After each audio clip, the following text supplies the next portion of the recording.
Hello everyone and welcome to another exciting edition of Chit Chat with Sean and Steve. As ever, I'm joined by Steve. How you doing, Steve? Yeah, not bad, not bad. How are you doing? You all right? Yeah, absolutely fine. And you know what? It's quite mild today, so it gives me thoughts of spring, which is always Yeah, yeah, I suppose so. Mind you, we are still February, so we should have snow and stuff. That's what should be happening out there. I haven't seen many buds yet. well, I'm starting to see them. So that big fuchsia bush in my garden I want to get rid of needs to go. I have to get rid of it quick. Anyway, moving on to the podcast, Steve. It's a subject that we've touched on in different phases through the months that we've done this, but it's I'm looking at charities. I'm looking at chatbots in charities is what I meant to say. Yeah. And what I was looking at was operationally. People probably often think that a chatbot in a charity would just help those members of the general public that would rely on their support. Yeah. But there's more that we can do in that space across their different audience types. So just keen to explore that with you and see what other options there are. Yeah, it's interesting really, because I had a do me declutter of the house and kind of doing the getting all the stuff that we've realised that we don't need, and we got far too much. I'm sure I could fill one of those warehouses like that program does at a time. No problem whatsoever. So we go through the declutter, went to the charity, drops stuff off, and they weren't taking stuff in, which is kind of fine, and that's okay. What, you're telling me they didn't want your completed colouring in books, the completed crossword puzzles? No, they didn't. Oh, right. I was surprised as much as you were. Right. Oh, it's a paint by numbers, but the guy's done it. No, we don't want it. Yeah. I do a lovely job of those as well. Yeah. But anyway, but it was just badly communicated, and that's part of the whole process of what we're trying to do as comms. Yeah.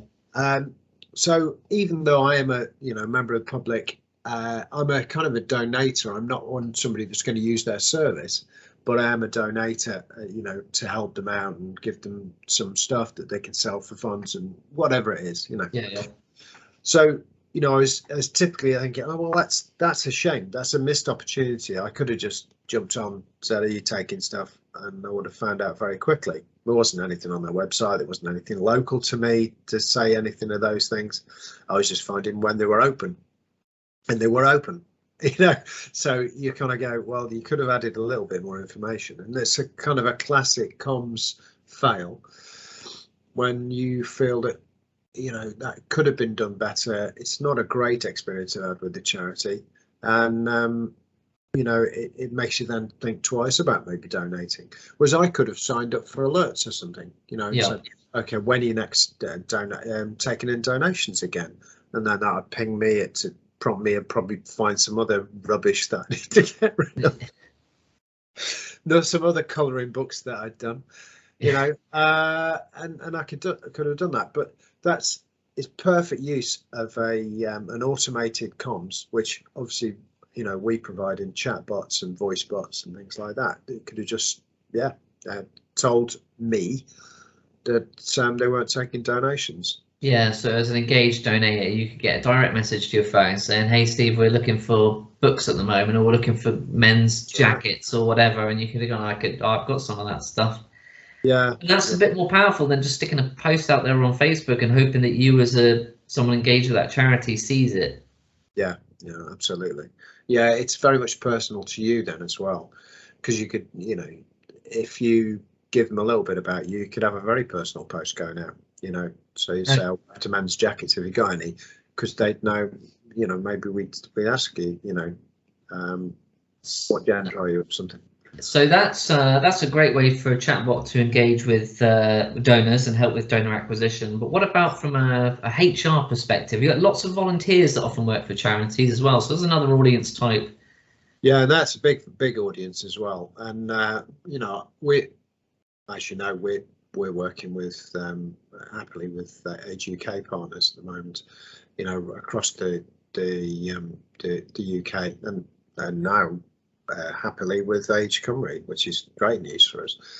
But they have big volunteer networks, and they haven't got a huge on-staff presence, so they've got, you know, a few people that look out for an area, but their volunteers are, their number are much higher. So of course that's quite a job to manage those people and give them the resources that they need, and, you know, all the information that they need to be able to operate smoothly for you.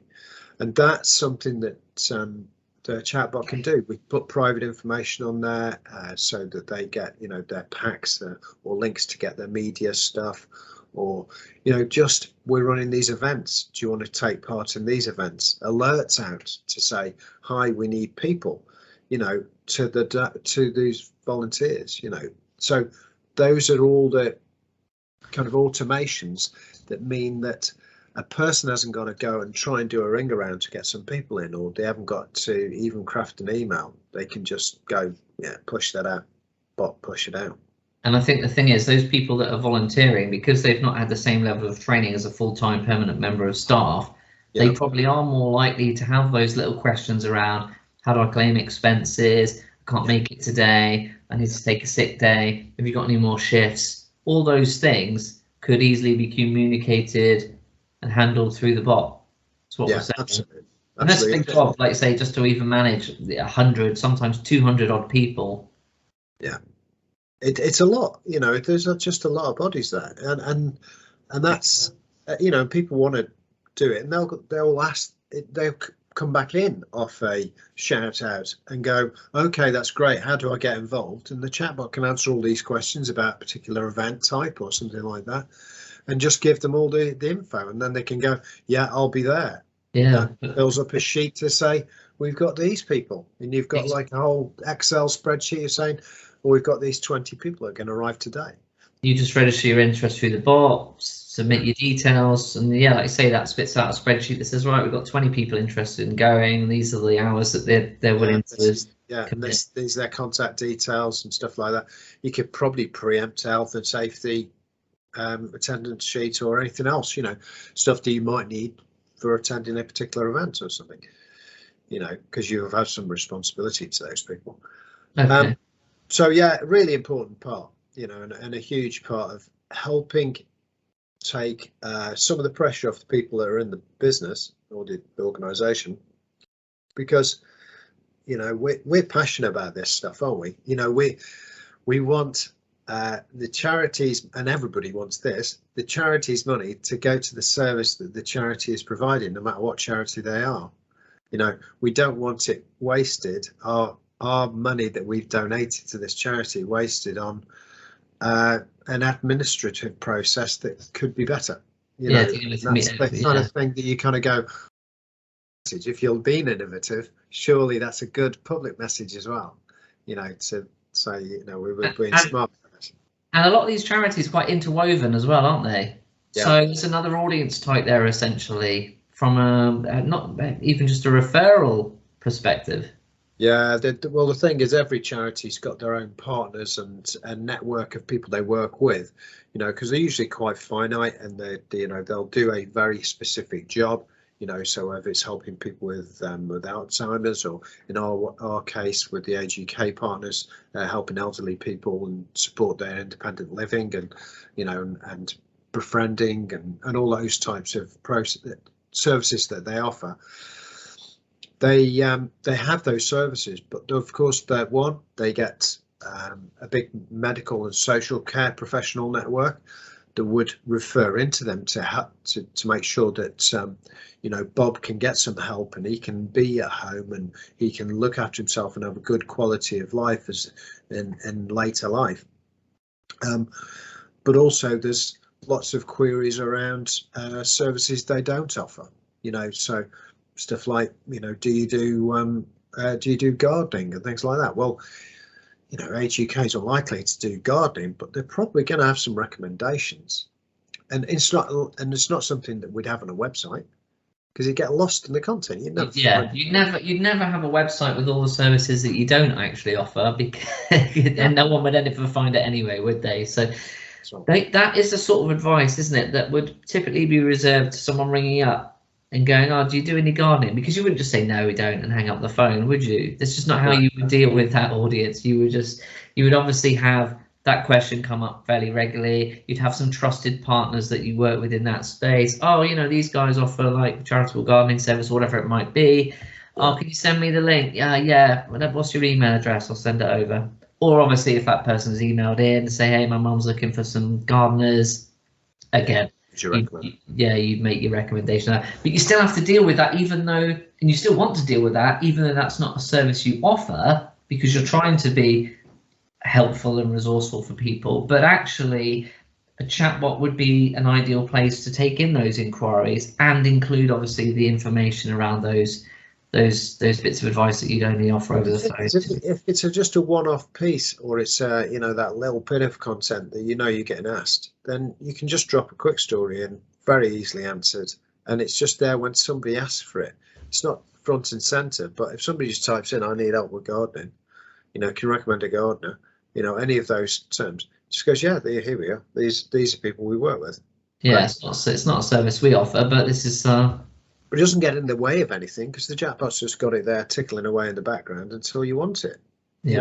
That's all it needs, and so it's a really, really so to not kind of just litter up the website with maybe a directory or something like that nobody ever uses. It's just a mess with. And I think the ease of navigation as well with stuff like that is that because you're not trying to email someone a URL, or you're not trying to relay that URL over the phone, or what the website address is, or whatever it might be. Or you just go on Google and type in Gardener Norwich.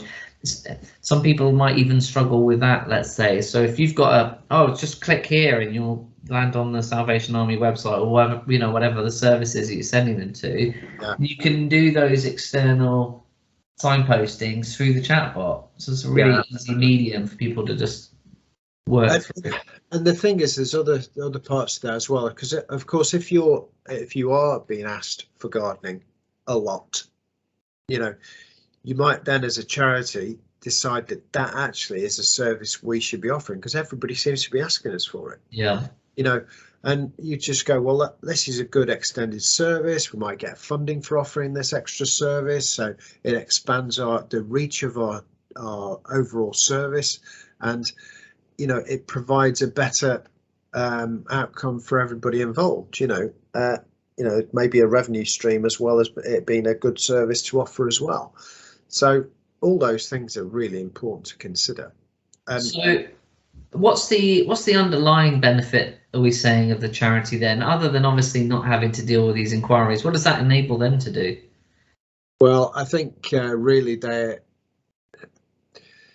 what we're trying to do is, operationally, we're trying to save a huge amount of overhead that could otherwise be part of the whole mix.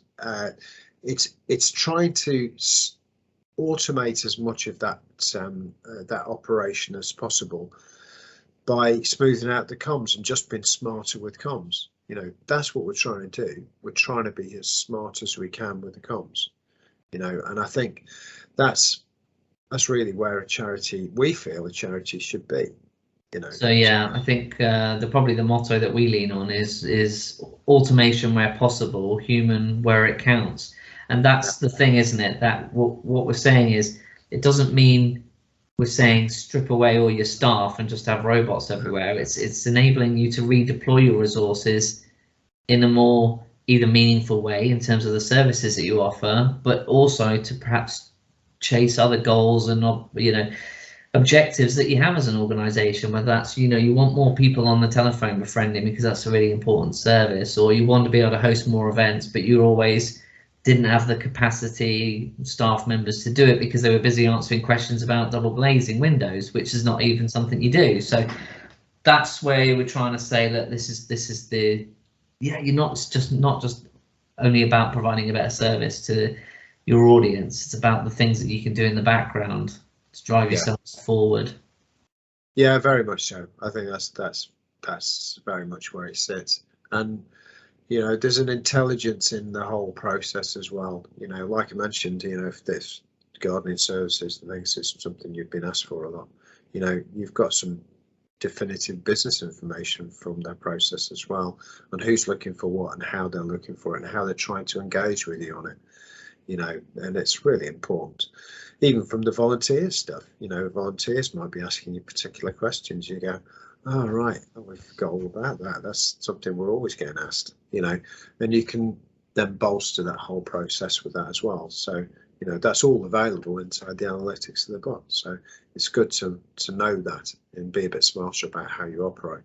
And just going back to your colouring book story and how they didn't want that stuff, they quite often have this information on the website, but it's more static than what it needs to be or could be within a chatbot. Yeah, that's right. Yeah, they're so easy to update now. The chatbots are that they can just pop up a good message and it's no problem. You just pretty easily go in weekly and just go, right, it's not this now, but it's not closed, but it's. However, you know, it's literally just type it in and press save. It's that simple, you know. So yeah. None of this is rocket science. Nobody's afraid of chatbots, and it's not that complicated. Once if you know what you're doing from the design stuff and the build, once you've got it, the editing and you know, the updating of it certainly isn't that hard. Yeah, I think that's the space that we play in, isn't it? That we're the technology that people are afraid of. Oh, how am I going to do it? How are we going to get it done? How are we going to look after it? But actually, once you get into it, that's when the barriers break down and people go, oh, what, you do this for us and look after it, and all we do is just tell you we need some changes, or we can just quickly go in and edit the text. Yeah, it's really, that's as simple as it is. Pretty much it. Good stuff. All right, well, let's turn this on our audience now, Steve, because I'm going to put almost the same or similar-ish question to them and ask them, you know, many people engage with charities. There's something that they're going to be passionate about that they like to donate to. What is your thoughts on the comms strategy of the charities that you're engaged with? Do you think that they could make improvements through smarter technology? I'm going to very simply ask yes, no, or do you think that what your charity is doing is fine at the moment? So that's the kind of the summary, but we'll get a proper poll out there and ask for people to engage with that. Tell us what your answers are, leave your comments underneath, because it's always interesting for us to read the comments, and I'm sure Steve will happily reply to any questions as well that come through around this subject. Yeah, it's always good to, if people have got questions around the subject, and you know, and we'll probably pick it up in the podcast anyway. You know, it's good to get feedback about what people are after. But yeah, look out for our social pages for the polls and stuff. So Facebook, LinkedIn are the main two, and then we can certainly pick up that information and then kind of analyze it next week and see what we came back with. Maybe we'll bring LinkedIn away from polls about what biscuits are best to dunk in your tea and more towards yeah, that's right. Yeah. more work related stuff. Okay, good stuff. Well, thanks for that, Steve. I hope everyone enjoyed this week's podcast, and we hope to catch you next time. Thanks very much. Cheers now. Thanks a lot. Bye-bye. Bye.